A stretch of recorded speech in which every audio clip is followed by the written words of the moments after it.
May afam.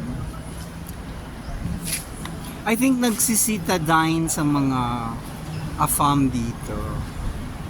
At saka there are two sets of afams na couple afams. So ganun ang topic ko parate, ang mag-afam spot. I like this area here. I was telling KTT kung titira kami, budgetan niya. So I want to stay here. I don't want to stay at the IT kasi it's a version of BGC. I don't like very BGC. Gusto ko yung may old neighborhood, old May character. buildings. Yeah. Nag-top off na. Anong building kaya?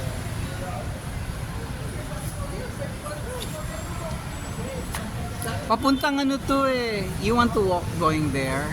Medyo kabisado na natin to. Let's walk going there. Papunta yan sa Kapitolyo.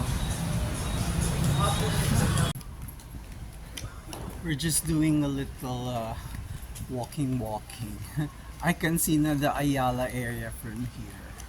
So that was Maria Cristina Extension. May nakita kasi akong mga parang emblem ng mga restaurants. So, hindi pala restaurants. Peach Haven. It's a home for backpackers. Si Ryan ng Ryan's ang pizzeria. May mga for rent. Kukunan ko lang tong Peach Haven, a home for backpackers. For rent. Furnished. And can you see the Ayala area over there?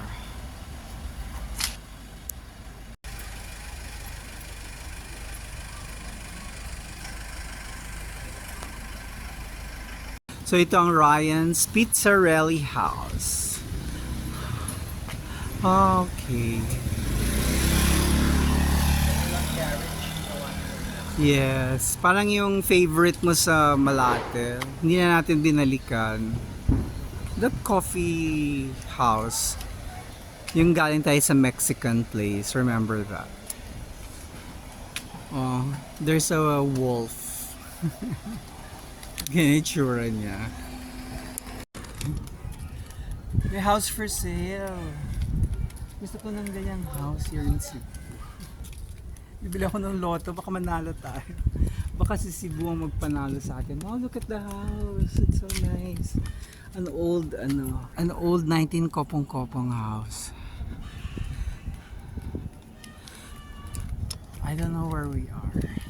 But I can see where Ayala Center is. Wala for sale.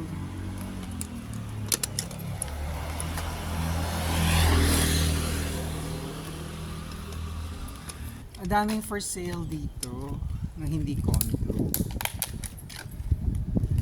So if you have the money, yan ang munang bilhin mo, diba? Pero iba kasi ang condo.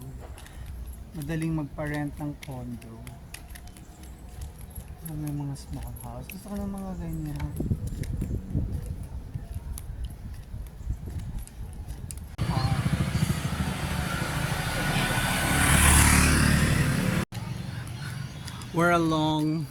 We are along Elizabeth Pond Extension.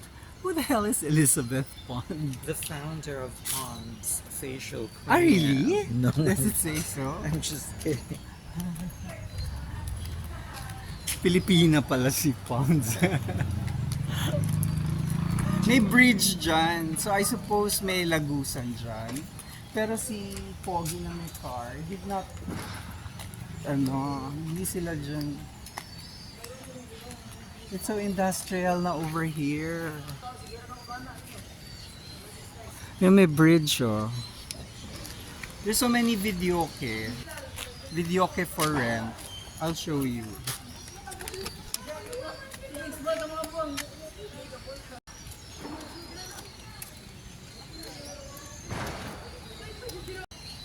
What are you doing? Baka mahablot naman yung phone mo.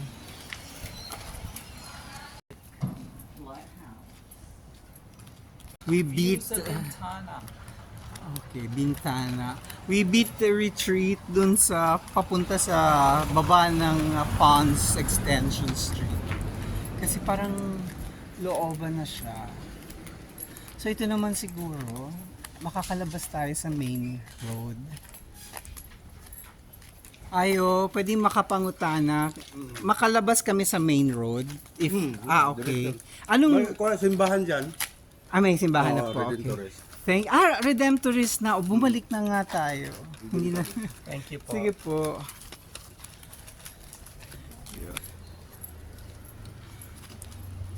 Cafe and restaurant. Oh, it's operational, oh. Nakalagay close on certain days. So may pumupunta dito, dinadayo pa siya. Alam mo, estate talaga siya, oh. Ang laki, oh.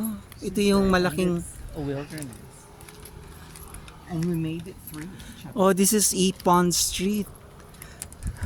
So, sino kaya yan si Pond Street? Nakapangasawa lang siya ng Pond. Pero baka ano yan siya, some kind of an Osmania or something. Look, oh, there's an hacienda. It's a plantation. Yeah. So, 150 years ago, this was a, This This- was a plantation this was a plantation. of wisteria. Maybe. Ano ba ibig sabihin ng wisteria? It's a flowering plant. Ang laki ng rubber tree, oh. I've not seen a rubber tree. I mean, this humongous and huge. Diba? It's not huge. Massive. Diba? Gargantuan. Meron namang maybe not the same property. Pang Avido. That's Horizon nga. So papunta tayong Redemptorist. Grabe ang laki. I want to Google who Elizabeth Pond is.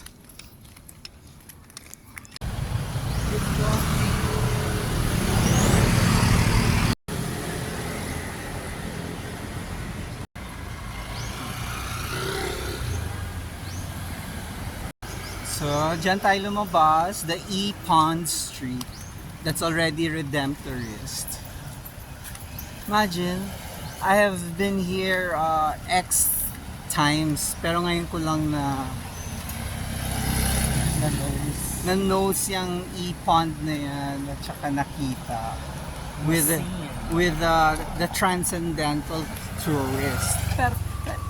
Nonetheless. Ay, Nonetheless. I mean,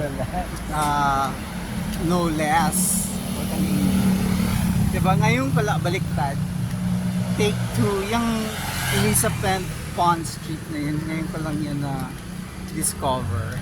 Considering na I've been here X times. Diba? Turik. So ngayon lang natin na lakad yung area na yan with the TTT, the Transcendental Tourist, no less. Perfect. Diba?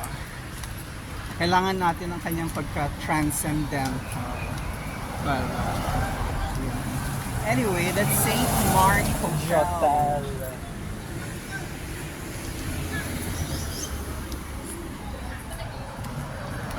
So, yan. Pero parang sarado ang simbahan. May gate pala yan. I did not know na may gate ang Redemptorist Church.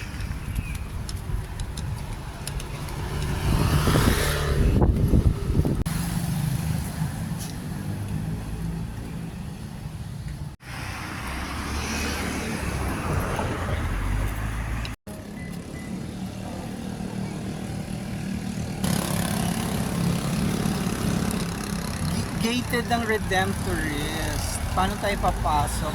Okay. It's open. Sabi ko pa naman, sayang na hindi natin mapapasok. It's open. Dito tayo mag-entrance sa exit.